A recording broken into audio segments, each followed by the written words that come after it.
Galactic armies laughed at Earth's wilderness until they faced the jungle, special forces.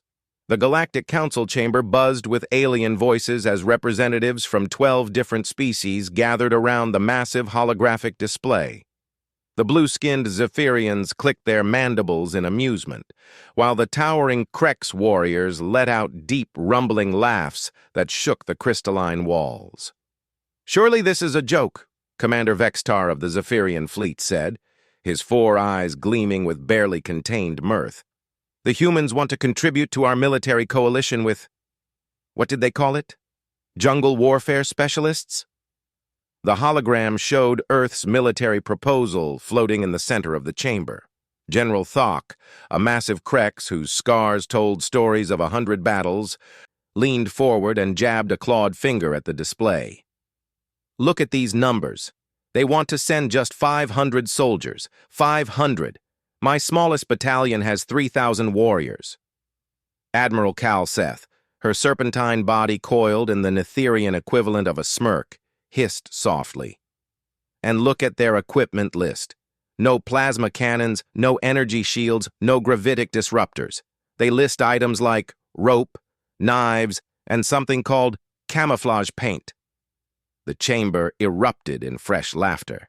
High Counselor Morgeth, an ancient Etherian whose translucent form shimmered with authority, raised one of his 6 arms for silence.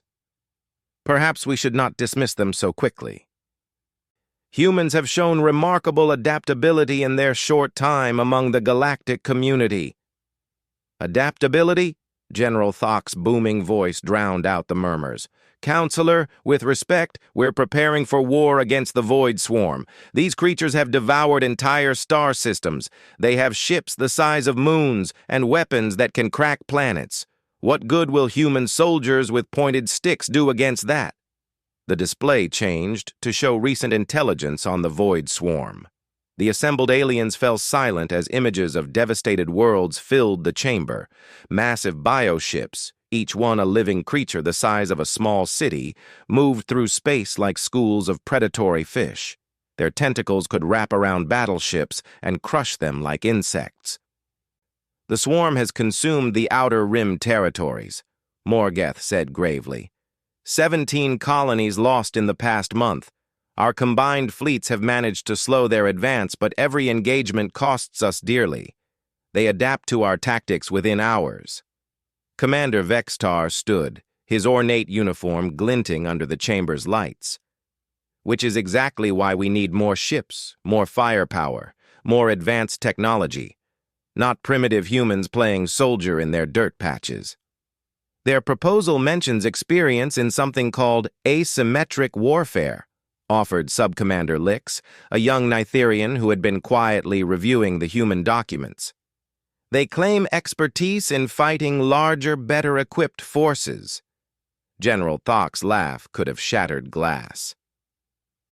"Every species claims that when they're trying to seem more valuable than they are. The humans have been in space for barely 2 centuries. My people have been warriors for 10,000 years." The human ambassador, Sarah Chen, had been sitting silently at the edge of the chamber. She was small by galactic standards, barely reaching the chest of the shortest alien present, but she had requested permission to observe the discussion. Now she cleared her throat. "Permission to speak, High Counselor?" Morgeth's form flickered with what might have been curiosity. "You may address the council, Ambassador Chen." Sarah stood, her simple black diplomatic uniform a stark contrast to the elaborate military dress of the alien commanders. "You're right that we're new to space. You're right that we don't have plasma cannons or energy shields. But you're wrong about our capabilities. Oh, please enlighten us," Admiral Kalseth said, her voice dripping with sarcasm. "Tell us how your primitive soldiers will succeed where our advanced fleets have failed." Sarah activated her personal holo display, showing a map of Earth. 60% of our planet is covered in environments you would consider uninhabitable. Dense jungles where visibility is measured in meters, not kilometers. Swamplands that can swallow vehicles whole. mountain ranges that defy conventional navigation, and in these places, humans have learned to fight. The map zoomed in on the Amazon rainforest, showing the vast green expanse that stretched across several continents. For thousands of years, our species has survived and fought in conditions that would kill most galactic species within hours. We've learned that in certain environments, all the advanced technology in the universe means nothing if you can't see your enemy coming. General Thok leaned back in his massive chair. And you think our war against the Void Swarm will be fought in your little green spaces? No, Sarah said quietly. But the Swarm's next target is a system with 3 inhabited worlds. One of those worlds is Kepler 442b. I believe you know it. The chamber fell silent. Every military commander present knew about Kepler 442b. It was called the Garden World, a planet whose surface was 90% dense forest and jungle. Home to 12 billion Etherians, it was one of the most beautiful and populated worlds in the inner systems. The Etherians have built their cities within the forest canopy, Sarah continued. Their entire civilization is integrated with the jungle environment. When the swarm arrives, conventional orbital bombardment will be nearly useless. The forest canopy is too dense, the root system's too deep. Any ground assault will have to be fought tree by tree, shadow by shadow. Morgeth's form brightened slightly. As an Etherian himself, he understood the implications better than anyone. The swarm's bioships are designed for open space combat and large-scale surface operations. In dense forest, they'll be as lost as any of us, Admiral Kalseth admitted reluctantly. But that doesn't mean human soldiers would fare any better. Sarah smiled for the first time since entering the chamber. Let me tell you about the Battle of Mindanao. The holodisplay changed to show historical footage from Earth's archives. Grainy images of soldiers moving through impossibly thick vegetation, their movements barely visible even to the recording devices.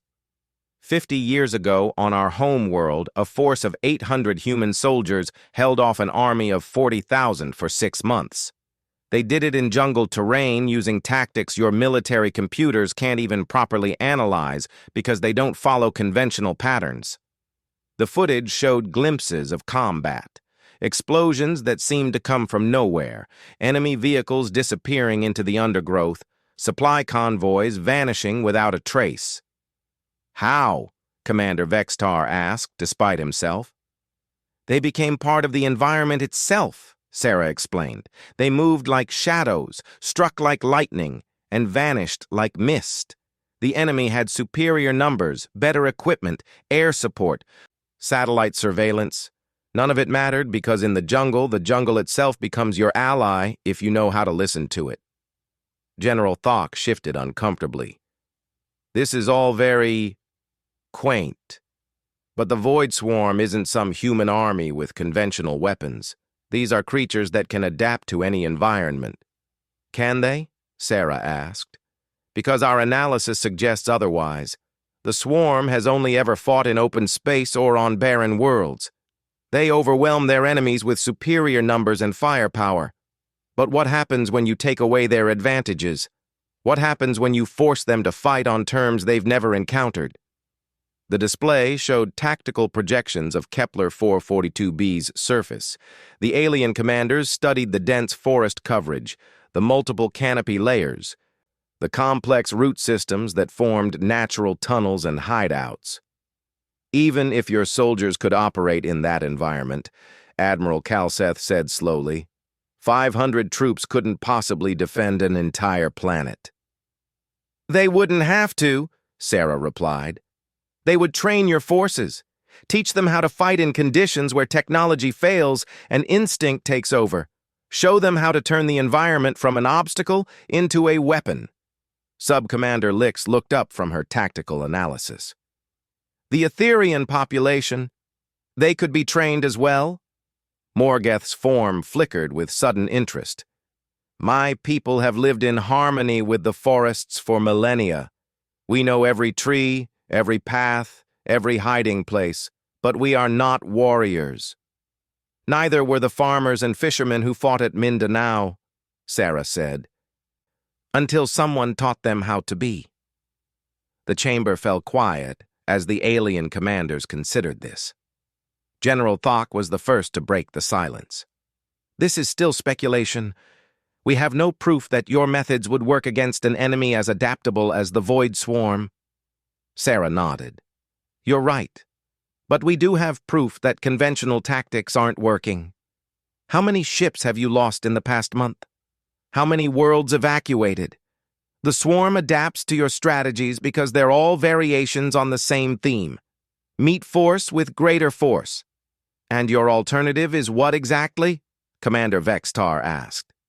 Meet force with intelligence. Meet adaptation with improvisation. Meet overwhelming numbers with perfect knowledge of the battlefield. Sarah paused, letting her words sink in. Give us one chance to prove our worth. Let our specialists work with your forces on Kepler 442b. If we fail, you lose nothing but time. If we succeed, we might actually win, Morgeth finished quietly. The debate continued for hours, but Sarah could see the shift in the room. Desperation was a powerful motivator, and the alien commanders were desperate enough to consider any alternative to watching the Void Swarm consume world after world. Finally, High Counselor Morgeth called for a vote. All in favor of accepting the human military assistance proposal? The votes came in slowly. Admiral Cal Seth abstained. Commander Vexitar voted against. But General Thok, perhaps surprisingly, voted in favor. I may think this is foolishness, the massive Krex rumbled, but we have tried everything else. If these humans want to throw their lives away in the forest, at least they might buy us time to evacuate the civilian population. The final count was 7 in favor, 3 against, 2 abstaining. Sarah felt a mixture of relief and terror wash over her. They had gotten their chance. As the council session ended and the various commanders filed out, Morgeth approached Sarah. His translucent form shimmered with what she had learned to recognize as concern. Ambassador Chen, I hope you understand what you have committed your people to. The Void Swarm will reach Kepler 442b in 6 weeks. Your specialists will have perhaps 10 days to prepare before the first bioships arrive. Sarah met his gaze steadily. 10 days is more than we've had for some of our most successful operations, High Counselor. We'll be ready. And if you're wrong? If your jungle warfare proves ineffective against an enemy that can literally consume and assimilate any organic matter it encounters? Sarah smiled grimly. Then at least we'll die fighting on our own terms, instead of running away on yours. As she left the chamber, Sarah activated her communicator. Priority message to Earth Defense Command. Operation Green Hell is approved. Notify Colonel Rodriguez that his people are going to war. Halfway across the galaxy, in a small military base hidden deep in the Amazon rainforest, Colonel Miguel Rodriguez received the message. Around him, 500 of the most elite jungle warfare specialists humanity had ever produced continued their training. They had been preparing for this moment for months, knowing that eventually the galaxy would need to learn what humans had always known. Sometimes the most advanced technology in the universe was no match for a warrior who understood the ancient art of becoming one with the wilderness. The Galactic Council had laughed at Earth's contribution to their military coalition. In 6 weeks, they would learn why laughter dies quickly in the jungle, where shadows have teeth and silence speaks louder than any weapon. Galactic armies laughed at Earth's wilderness until they faced the jungle, special forces. The transport ship, Verdant Dawn, dropped out of hyperspace at the edge of the Kepler 442 system, its hull scarred from the rush construction that had brought it online in just 3 days. Colonel Miguel Rodriguez stood in the observation deck. watching the green jewel of Kepler 442b grow larger through the reinforced viewport. Behind him, his 500 jungle specialists prepared their equipment with the methodical precision that came from years of operating in Earth's most hostile environments. "Colonel!" Sergeant Major Elena Vasquez appeared at his elbow, her weathered face reflecting years of combat in every line and scar. "The alien commanders are requesting another meeting. They want to review our operational plans." Rodriguez smiled grimly. "Let me guess. They still think we're going to march into the jungle and get eaten by the first void creature we encounter." "Something like that. General Thok has been particularly vocal about his concerns." Through the viewport, Rodriguez could see the massive shapes of the alien fleet assembling in defensive positions around Kepler 442b. Sleek Zephyrian cruisers hung alongside the brutal wedge shapes of Krek's battleships, while Nitherian vessels coiled through space like serpents made of metal and energy. It was an impressive display of galactic military might. It was also exactly the wrong approach for what was coming. "Tell them I'll be along shortly," Rodriguez said. "And Sergeant Major, make sure the team leaders understand that we're not here to prove ourselves to these aliens. We're here to save 12 billion Etherian civilians who don't deserve to die because their protectors think firepower can solve every problem." The command briefing room aboard the Etherian flagship Harmony's Voice was a study in barely controlled chaos. Admiral Calseth's serpentine form was coiled tightly around her chair, a sure sign of stress among her species. General Thok paced back and forth, his massive footsteps making the deck plates vibrate. Commander Vextar stood rigid at attention, his 4 eyes fixed on the tactical displays that showed the approaching void swarm. 2 days, General Thok announced as Rodriguez entered the room. "Our long-range sensors confirm it. The swarm will arrive in 2 days, and we still don't have a coherent defense plan." High Counselor Morgeth materialized near the center of the room, his Etherian form flickering with anxiety. "Colonel Rodriguez, my people have completed the evacuation of the major population centers. Nearly 8 billion civilians have been moved to the deep forest cities. But that leaves 4 billion who refuse to leave their ancestral groves." Rodriguez studied the holographic map of Kepler 442b that dominated the room's center. The planet's surface was a maze of interconnected forest systems, with cities built into the living trees themselves. Rivers wound through the green expanse like silver threads, while mountain ranges created natural barriers and choke points. "Refused to leave or couldn't?" Rodriguez asked. "Both," Morgeth admitted. "Many of the elder groves are so integrated with their human caretakers that separation would kill both the trees and the Etherians bound to them. Others simply believe their sacred forests will protect them." "Then we work with what we have," Rodriguez said simply.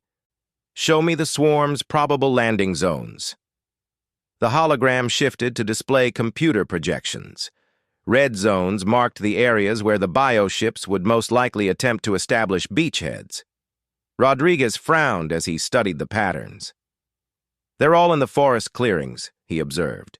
"Natural landing zones, open areas where their big ships can set down safely."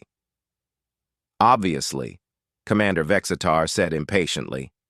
"The swarm may be adaptable, but they're not stupid. They'll establish secure bases and push outward from there." "No," Rodriguez said quietly. "They won't." The alien commanders turned to stare at him. Admiral Calseth uncoiled slightly. "Explain." Rodriguez activated his personal tactical display, overlaying human analysis on top of the alien projections. "You're thinking like conventional military strategists. Secure your landing zone, establish supply lines, advance with overwhelming force. But look at what that means in this environment." The display showed the forest from a ground-level perspective. Massive trees rose like cathedral pillars, their canopy so thick that sunlight barely reached the forest floor. Vines and undergrowth created a 3-dimensional maze that extended from the ground to heights of over 200 meters. The swarm's bioships are living creatures, Rodriguez continued. They need space to land, room to deploy their ground forces, clear sight lines for their organic weapon systems. Every one of those clearings you've identified is a trap. General Thok stopped pacing. A trap how?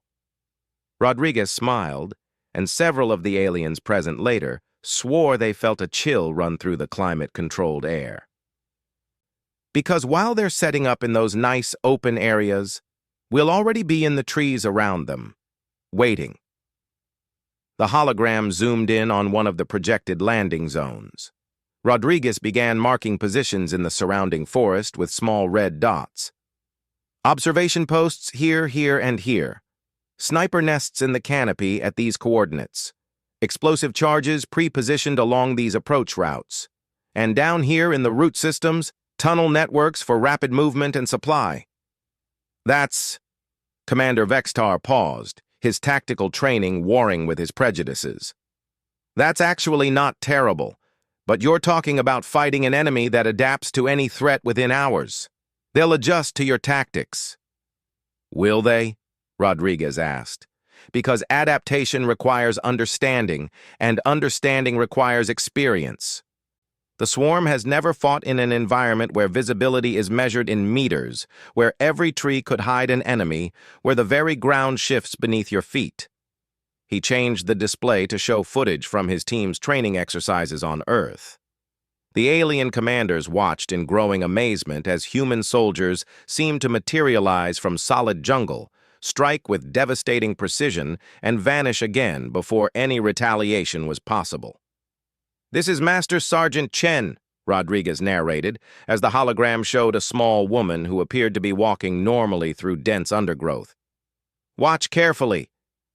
The figure in the recording suddenly dropped flat and disappeared completely. The alien commanders leaned forward, their various visual spectrums straining to detect any sign of her presence. For 30 seconds, nothing moved in the frame except wind-blown leaves. Then an explosion erupted exactly where an imaginary enemy position had been marked, and Chen rose from what had appeared to be solid ground less than 5 meters away. "She was there the entire time," Rodriguez explained. 30 seconds of absolute stillness while a full combat squad walked past her hiding position. That's not technology, commanders. That's training, patience, and an intimate understanding of how to become invisible in the forest. Admiral Cal Seth's scales rippled with what Rodriguez was learning to recognize as impressed concern. "Your soldiers can truly do this? All of them?" These 500 were selected from over 50,000 candidates. Every one of them has survived training exercises that would challenge your special forces. They've fought in environments where a single mistake means death, where patience is measured in hours, and victory is measured in heartbeats. Morgeth's form brightened slightly. "And you believe this will be effective against bioorganisms that have conquered 17 worlds?" Rodriguez nodded. "I believe it will be more effective than anything you've tried so far. But I need something from all of you first." "What?" General Thok asked suspiciously. "Your promise that you'll follow our lead once the fighting starts. I don't care about your rank, your experience, or your pride. In the jungle, there's only one rule. Trust your guide or die. Can you do that?" The silence that followed was deafening. These were military commanders who had led fleets across the galaxy, who had conquered worlds and built empires. The idea of taking orders from what they still saw as primitive humans was almost physically painful. Finally, Morgeth spoke. "My people will follow your guidance, Colonel. We have lived in the forests for millennia, but we have never been warriors. If you can teach us to defend our homes, we will listen." Admiral Calzeth was next. "The Nitherian Navy will coordinate with your ground forces, but I reserve the right to withdraw my ships if your tactics prove ineffective." Commander Vextar's mandibles clicked rapidly, a sign of deep thought among his species. "The Zephyrian fleet will provide orbital support as requested. But, Colonel, if your methods fail, the responsibility for those 12 billion lives falls on your shoulders." All eyes turned to General Thok. The massive Krex warrior had been silent throughout the exchange, his scarred features revealing nothing of his thoughts. Finally, he spoke. I have fought in more campaigns than any other being in this room. I have seen tactics that defied logic succeed where conventional wisdom failed. If these humans believe they can accomplish what our combined fleets cannot. He paused, his deep voice carrying the weight of reluctant respect. Then I will follow their lead, but only because we have no other choice. Rodriguez felt a weight settle on his shoulders that had nothing to do with gravity. 12 billion lives, the credibility of humanity in galactic affairs, the future of dozens of worlds that would fall if Kepler 442b was lost. Then let's get to work, he said simply. The next 48 hours transformed Kepler 442b from a peaceful garden world into something resembling a green fortress.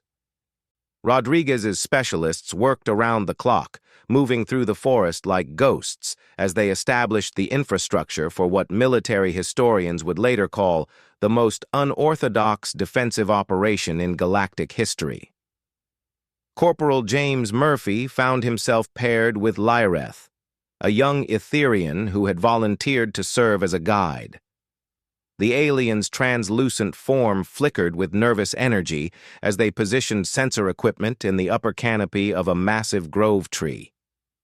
I still don't understand how you expect to hide from creatures that can sense life force, Lyrith whispered, his voice carrying easily through the bioluminescent communication network his people used. Murphy finished calibrating the motion detector and looked down at his alien companion. You ever heard of a thing called a tiger? A tiger? Big predator from Earth. Weighs about 300 kilos, armed with claws and fangs that can punch through steel plate. And it can stalk a human through jungle just like this for hours without being detected. Lyrith's form dimmed with confusion. But how is that possible? Surely your technology could detect such a creature. Murphy grinned. That's the point. Technology looks for what it expects to find: heat signatures, movement patterns, electromagnetic emissions. But a tiger doesn't think like a machine. It thinks like a predator. It waits until the exact moment when its prey is most vulnerable. Then it strikes so fast that technology can't keep up. And you believe the Void Swarm will be vulnerable to such tactics? I believe the Void Swarm has never encountered anything like what we're about to show them. 3 kilometers away, Staff Sergeant Maria Santos was working with a group of Etherian civilians to establish supply caches in the root tunnels beneath the forest floor. The aliens' natural ability to communicate with plant life had proven invaluable in creating hidden storage areas that were virtually impossible to detect from above.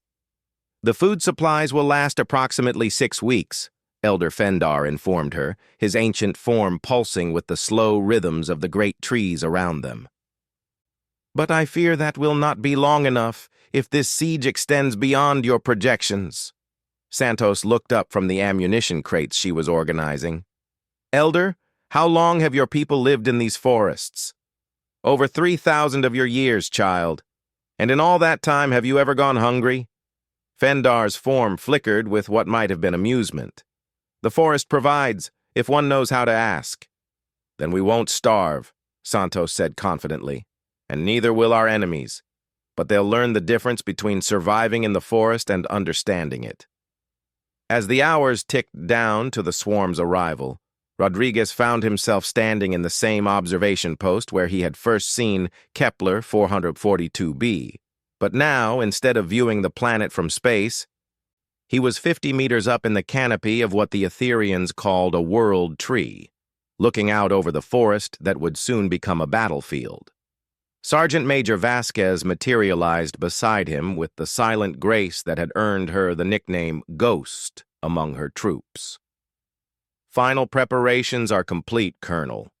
All teams are in position, communications networks are active, and our alien friends are as ready as they're going to be. Rodriguez nodded. How are they handling the transition? Better than expected. The Etherians are naturals at this. They understand the forest in ways that make our training look clumsy. The Kreks are struggling with the patience required, but they're learning. The Zephyrians are adapting their technology to work with organic systems instead of against them. And the Netherians? Vasquez smiled grimly. Turns out they're excellent at moving through tight spaces. Who knew? A soft chime sounded in Rodriguez's earpiece. The voice that followed was calm and professional, but he could hear the tension underneath. All units, this is Orbital Command. Long-range sensors confirm void swarm emergence in outer system. Estimated time to planetary approach, 6 hours. Rodriguez activated the general communication network that connected every defender on the planet. This is Colonel Rodriguez. The enemy is coming. In 6 hours, we'll find out if the galaxy's most advanced military forces can learn from a bunch of humans who grew up playing hide-and-seek in Earth's jungles. He paused, looking out over the green expanse that stretched to the horizon in every direction. Somewhere out there, 500 human specialists and nearly 500,000 alien allies waited in perfect silence, invisible to any sensor yet invented, patient as the ancient trees that sheltered them. Remember your training, trust your instincts, and show these invaders why you never start a fight in someone else's backyard unless you're prepared for the consequences.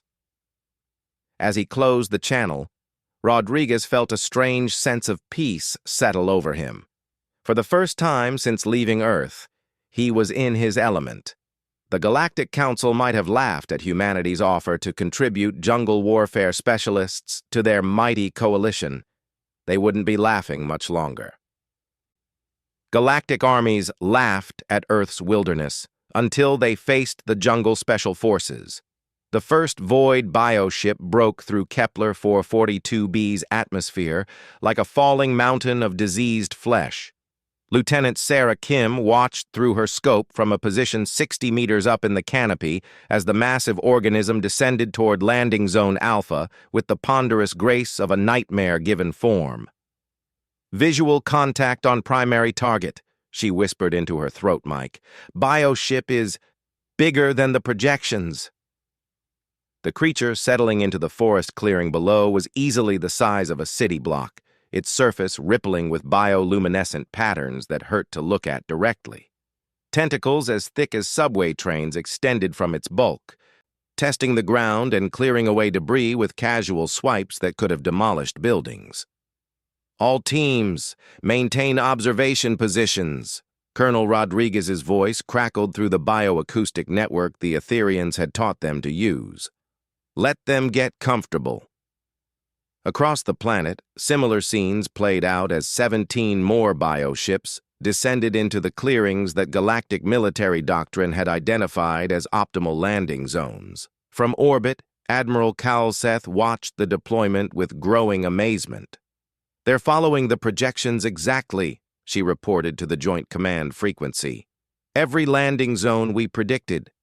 "Of course they are," Rodriguez replied. "They're thinking like conquerors, not like prey.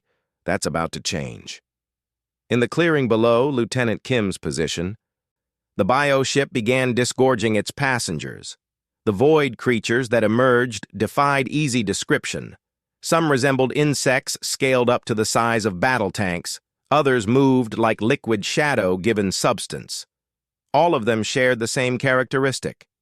They moved with the confident efficiency of predators that had never encountered effective resistance. Kim counted silently as the creatures spread out to secure the perimeter. 50, 70, 112 contact signatures within her field of observation. Behind her, Corporal Zhang adjusted the targeting parameters on the cluster of mines they had spent 2 days carefully positioning. "Contact. This is Overwatch 7, Kim whispered. "Count 112 hostiles in LZ Alpha. They're establishing standard perimeter protocols." "Copy. Overwatch 7. All other teams report similar patterns. Begin Phase 1 in 30 seconds. Phase 1 was simplicity itself. For the past 48 hours, Rodriguez's people had been planting surprises throughout the forest. Not the obvious kind that military sensors would detect, but the patient, invisible kind that Earth's jungles had taught them to love. The explosion in Landing Zone Alpha was barely audible from Kim's position, little more than a soft thump that could have been a falling branch. But in the clearing below, one of the massive insectoid creatures suddenly stumbled and collapsed, its legs severed by a shaped charge that had been buried beneath what appeared to be natural debris. Across the planet, similar small accidents began occurring. A vine heavy with fruit dropped onto a void patrol only to detonate when disturbed. A root system gave way beneath the weight of another bioship, sending it sliding into a bog that turned out to be considerably deeper than anyone had expected. Trees fell across newly established patrol routes with suspicious regularity. Phase 1 complete, Rodriguez announced as reports flooded in. All teams report successful harassment actions. Enemy is showing predictable response patterns. General Thock's voice cut through the communications net with barely controlled frustration. Rodriguez, your people just killed maybe 50 hostiles out of thousands. How is this helping? Patience, General. We're not trying to stop them yet. We're teaching them to be afraid.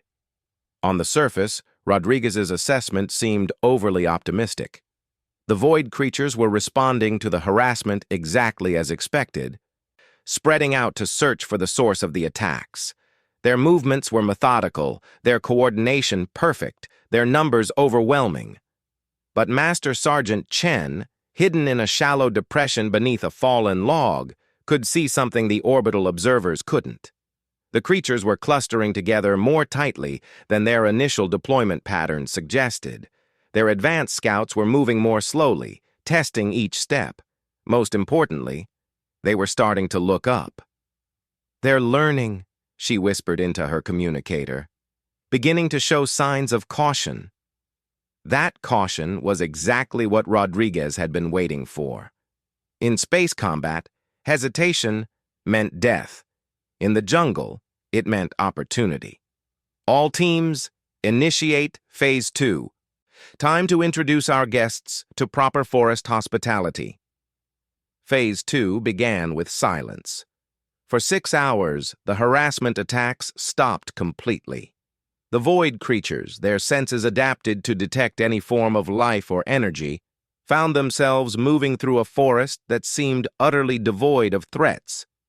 Their advance resumed, pushing deeper into the jungle as they sought to establish control over the approaches to the Etherian cities. Staff Sergeant Santos watched a column of void creatures march past her position with perfect discipline. She was buried under a meter of specially prepared camouflage, her body temperature masked by thermal dampeners, her breathing regulated to match the slow rhythms of the decomposing vegetation around her. To every sensor the void possessed, she was just another part of the forest floor. As the last creature in the column passed overhead, Santos smiled and activated the beacon that would call down an orbital strike on their new position. The Nitherian Navy had been skeptical about the idea of using precision bombardment based on ground guidance from concealed spotters, but they were learning to appreciate the elegance of the concept. Fire mission, grid reference 77 Alpha, Santos whispered. Multiple targets, danger close. High above, Admiral Calseth received the targeting data with something approaching admiration. The human ground controllers were calling in strikes from positions so close to the target zones that conventional wisdom said they should have been detected and eliminated hours ago. Firing solution confirmed, she announced.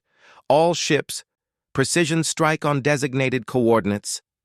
The energy beams that lanced down from orbit were surgical in their precision, guided by spotters who had learned their trade in forests, where a single misdirected shot could trigger avalanches or forest fires.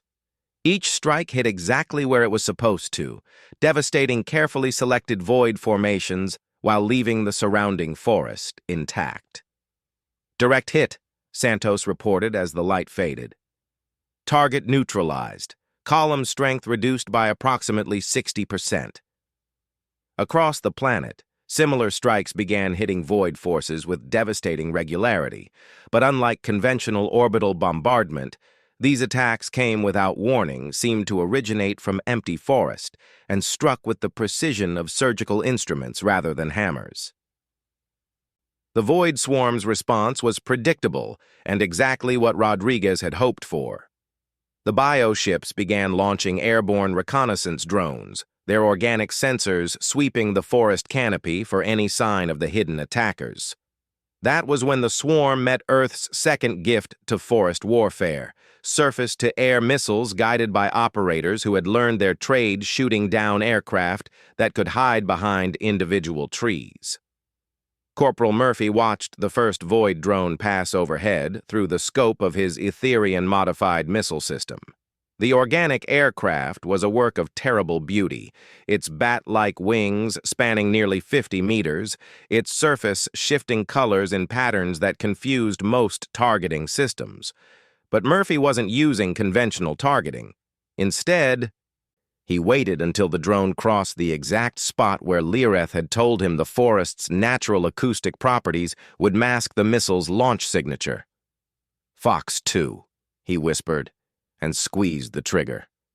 The missile that streaked upward was a hybrid of human engineering and Etherian biotechnology. Its guidance system adapted to track the unique electromagnetic signatures that Void organisms produced. The drone never even detected the incoming threat before it was torn apart by high-explosive fragments designed to disrupt bioelectric nervous systems. "Splash 1, Murphy reported. "Target down." Within the hour, 47 Void reconnaissance drones had been eliminated by ground-based missile teams that appeared to materialize from solid forest, fire once, and vanish again. The swarm's attempts at aerial reconnaissance came to an abrupt halt. "They're adapting faster than projected," Commander Vextar warned from his orbital position. "Bioships are beginning to withdraw ground forces back to defensive positions around the landing zones." "Let them," Rodriguez replied. "That just makes our job easier." Phase 3 of the human strategy relied on the oldest military principle in existence: divide and conquer. With the Void forces concentrated in defensive positions around their bioships, Rodriguez's teams began the delicate work of cutting them off from each other. Sergeant Major Vasquez led a mixed team of humans and Etherians through the root tunnels that connected the major groves. Their mission was simple in concept, nearly impossible in execution: place demolition charges that would sever the underground river systems the Void creatures were using for water. "Charges set," reported Corporal Kim over the bioacoustic network. "Recommend immediate withdrawal to safe distance?" "Negative," Vasquez replied. "We stay and observe. I want to know how they react when their water supply disappears." The explosions, when they came, were muffled by tons of earth and root systems, but their effect was immediate and visible. The underground rivers that had been flowing toward the Void landing zones slowed to a trickle, then stopped entirely. The creature's response was swift and violent. Sensing the threat to their water supply, they began launching immediate counterattacks against every patch of forest within a 5-kilometer radius of their positions, which was exactly what Rodriguez had been waiting for. "All teams, they're coming to us," he announced. "Prepare for close engagement protocols." The Void creatures that poured into the forest were everything the intelligence reports had suggested and worse. They moved with liquid grace through undergrowth that should have been impassable, their bioelectric senses tracking heat signatures and movement with devastating accuracy. But the forest that Rodriguez's people had spent 2 days preparing wasn't the neutral ground the swarm expected. Master Sergeant Chen waited in perfect stillness as a trio of hunter-killers approached her position. The creatures resembled enormous spiders crossed with praying mantises, their razor-sharp limbs cutting through vegetation with casual ease. Their multiple eyes swept the forest floor in overlapping search patterns that should have detected any hidden enemy. They passed within 2 meters of Chen's position without slowing. When she rose behind them like a shadow gaining substance, the plasma cutter in her hands made no sound as it severed the lead creature's central nervous cluster. The second fell to a vibro blade that punched through its carapace with surgical precision. The third managed to turn toward her before a shaped charge, triggered by her movement, opened its torso to the forest air. "Contact eliminated," Chen reported. 3 hostiles down, no casualties. Similar reports began flooding the command network. The void creatures were discovering that the forest they were attacking was filled with enemies they couldn't see, couldn't track, and couldn't predict. Every tree could hide a sniper. Every shadow might conceal explosives. Every step forward brought them deeper into a maze where the very environment fought against them. "Rodriguez!"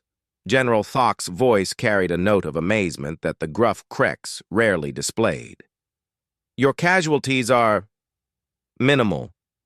Current losses are 12 wounded, none killed," Rodriguez confirmed.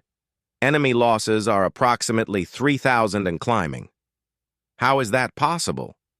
Rodriguez smiled as he watched another void patrol disappear into what appeared to be solid undergrowth, only to be systematically eliminated by defenders who seemed to emerge from the forest floor itself. "Because, General, we're not fighting their war anymore. We made them fight ours."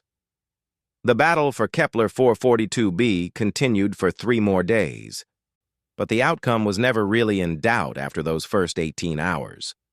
The Void Swarm, confronted for the first time with an environment where their standard tactics were not just ineffective, but actively disadvantageous, began the slow process of admitting defeat.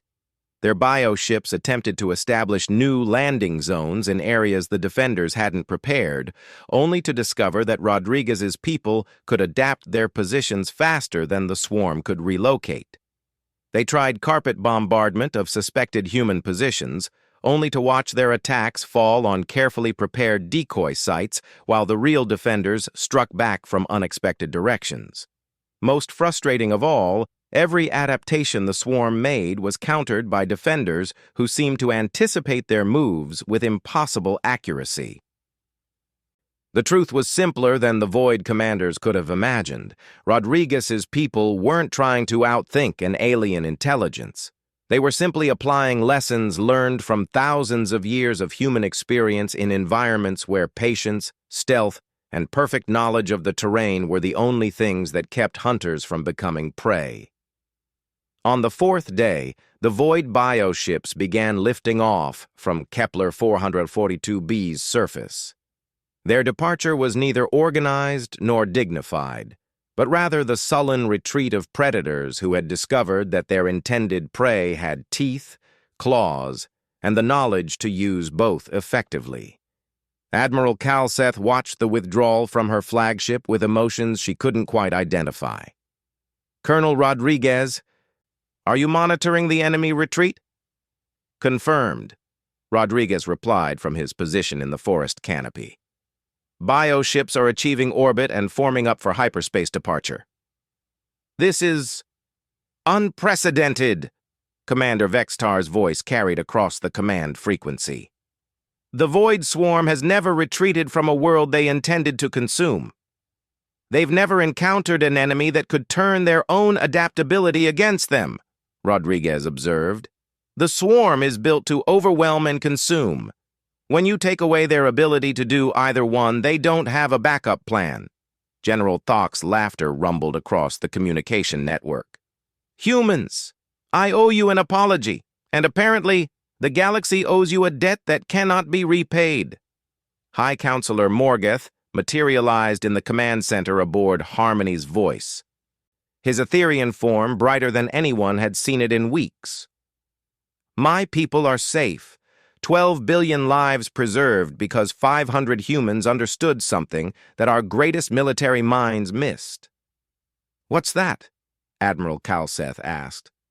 Rodriguez's voice carried clearly across the network, tinged with the quiet satisfaction of a job well done. "That sometimes the most advanced technology in the universe is no match for a warrior who knows how to listen to the forest." As the last void bioship disappeared into hyperspace, carrying with it the news that would transform galactic military doctrine forever, Rodriguez began the long process of emerging from the forest that had been his ally, his weapon, and his shield. Around him, 500 human specialists and 500,000 alien allies began to show themselves for the first time in 4 days. The Galactic Council had laughed at Earth's offer to contribute jungle warfare specialists to their military coalition. They had dismissed humanity's primitive soldiers with their simple weapons and ancient tactics. But laughter, Rodriguez reflected as he watched the green canopy return to peaceful silence, dies quickly in the jungle. And in space, apparently, the same rule applied. Never underestimate an enemy who has learned to make the environment itself their greatest ally. The galaxy would remember Kepler 442b as the first world where the Void Swarm was not just repelled, but utterly defeated. Military academies would study the battle for centuries, trying to understand how 500 humans had accomplished what entire fleets could not. But Rodriguez knew the truth was simpler than any tactical analysis could capture. Sometimes, all it took to defeat an seemingly unstoppable enemy was the patience to wait in perfect silence until they walked into your backyard, and then show them why that had been a very bad idea.